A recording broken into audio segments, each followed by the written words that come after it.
உன் RC book கொஞ்சம் தாயேன். எதுக்கு? உன் ஆர்சி புக் அடமானம் வச்சுதான் என் மாமா ஷோ நடத்தி சாயந்தரம் வர கலெக்ஷன்ல வட்டியோட உன் காசை திருப்பி கொடுத்தாரு. என்ன அது? ஆட்டோக்காரங்கிட்ட மீட்டர் போட்டுக்கிட்டு அவர் யாரு நினைச்சிருக்க நீ? கிரிகால ஷோனா அவன் கிறுக்கு பிடிச்சி கியூல நின்னுட்டு இருக்கான். ஏப்பா அப்படியெல்லாம் ஒண்ணு இல்லையே. ஒரு நாளைக்கு 1.5 லட்சம் ரூபாய் கலெக்ஷன். என்னது?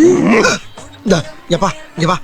ஏற்கனவே நான் பட்ட அவஸ்தை பத்தாதா மேற்கொண்டு நீ வேற கரண்ட் கம்பியில கோர்த்துட்டு போறாரா மாப்ள. பாரு, இது நான் உனக்காக செய்யல, எனக்காக செய்யறேன். கமெண்ட்ரே டேய், எந்த சுவிட்சை ஆஃப் பண்ணும் எந்த சுவிட்சை ஆன் பண்ணு எனக்கு டேய், வாங்கின கடனுக்கு ஒழுங்கா வட்டி தர முடியல, என்னடா போஸ் கொடுக்குற? எத்தனை எகிரிக்கும்? ஏன் அப்படி அவசரப்படுற? ஒரு 5000 ரூபா கொடு. என்னது? சும்மா தரவனா ஆட்டோடைய ஆர்ச்சி புக் வச்சுட்டு கொடு.